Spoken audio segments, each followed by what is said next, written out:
Good morning, everyone, and welcome to the NTU workshop on imagining urban futures. As Francis said just now, this obviously is a very important and very significant topic for Singapore.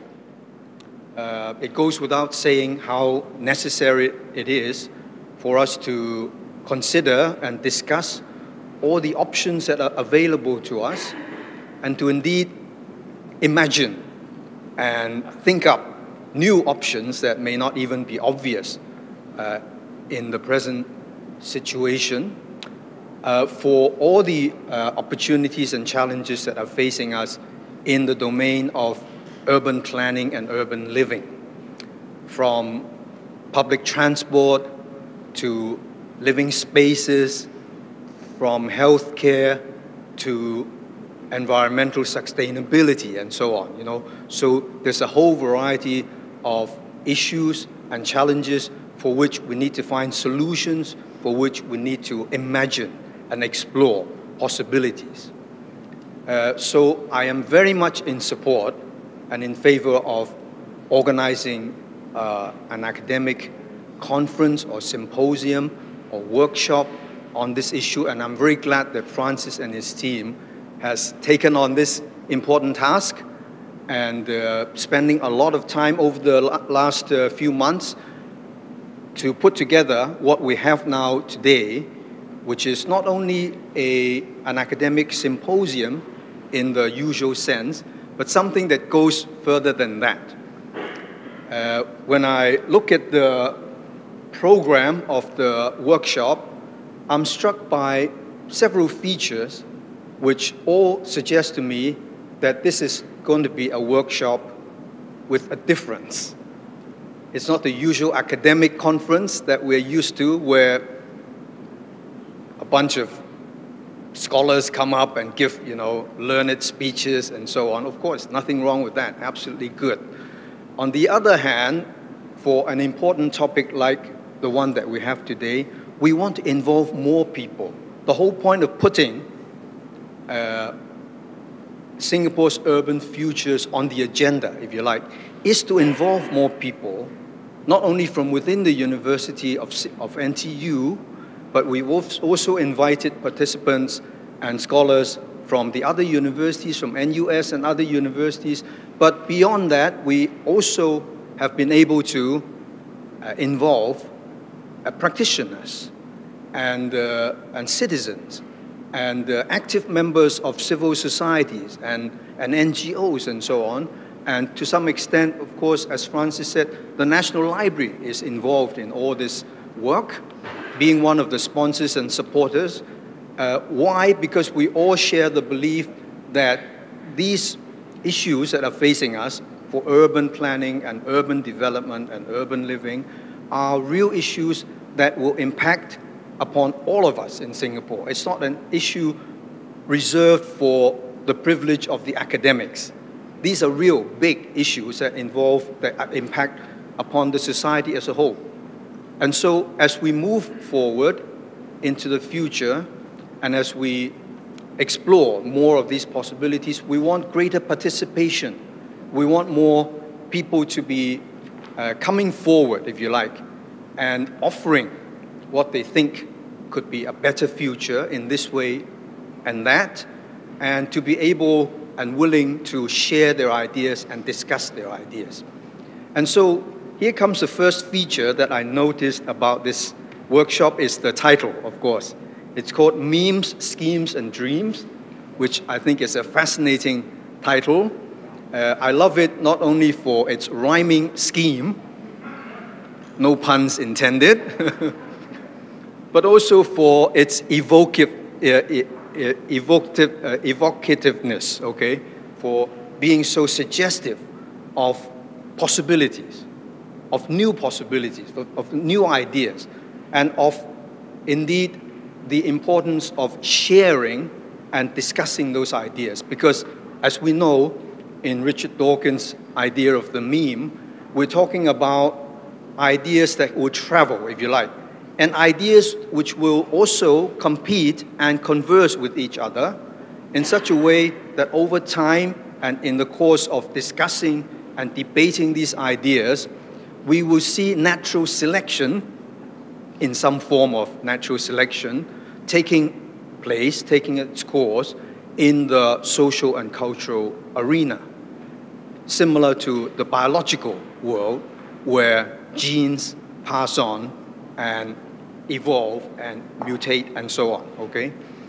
So I think it's in this particular way that the workshop will want to contribute to our further understanding and further development of ideas about our future in this city of Singapore. Of course, also we have dreams. In other words, we want to not just deal with the realities of the everyday situation, but also to have imagination and ideas and original ideas which will help us through the coming years and decades. So I'm very much in favor of this title. And secondly, I noticed that the program that we have also looks a bit different from an academic or conventional academic conference program. For example, instead of keynote speeches, we have provocations. And instead of just talks, we have roundtable discussions and forums. And we have also participation from the practitioners and the civil societies, as I mentioned before. So I think that's another very distinguishing feature of the conference. But for me, what really is special about this conference is its implicit but clear reference to the idea of plurality. I think Singapore, obviously, has thrived on plurality. Plurality has served us very well over the last 50 years. Plural languages, plural ethnicities, plural cultures. You know, we're famous for being so multicultural and so on. But as we move forward, I think we need to reassess and re-understand what we mean by plurality. I think as we go forward, plurality will mean more than just languages and races and cultures, but also ideas and points of view and different positions, if you like, positionings or positions with regard to all the opportunities and challenges that are facing us. And it goes, it goes without saying that the population now of Singapore is, of course, becoming much more well-educated. Our young people are much more able to articulate their views on public issues. I think it's a time when we need to really assess how we can best engage the public and engage our younger generation in moving forward together. This reminds me of a recent newspaper report that I read about a week ago, reporting a finding first published in the Gazette Review, which I don't know if you all know about this particular online newspaper. It's published in Minneapolis, and it's quite a useful source of information. In this particular report, the study was called Intelligent Cities or Intelligent Countries, and what the study did was to look at the world's, all the countries in the world, by basically comparing the average or mean IQ of their populations. So, Singapore, of course, is moving quickly down the road of being a smart city, as many other cities around the world are. And one measure of how smart a city is, obviously, is the intelligence of its people, okay?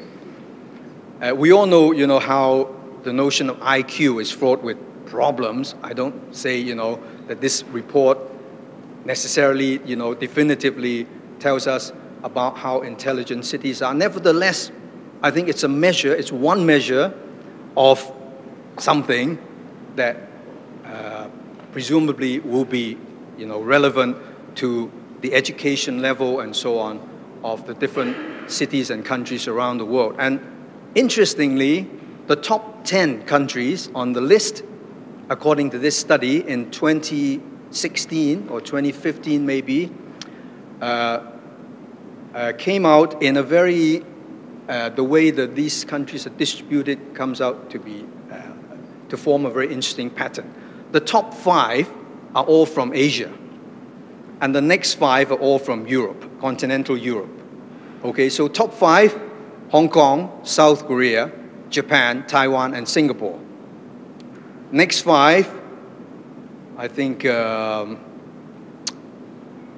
Netherlands, Italy, Germany, Austria, and Sweden. And the methodology was very simple. You might say even too simple, just to get a sample of the population, people from these countries, and look at their IQs, and you work out the mean IQ, and it turns out, the highest average IQ comes from these Asian countries and cities. So there's no doubt that Singapore is right at the top of the most intelligent populations around the world. How do we make the best use of this intelligence? We have a smart population. How do we turn that into a smart city? I think the trick there is for plurality, as I mentioned before, to continue to serve us by inviting and encouraging participation, by inviting and encouraging discussion.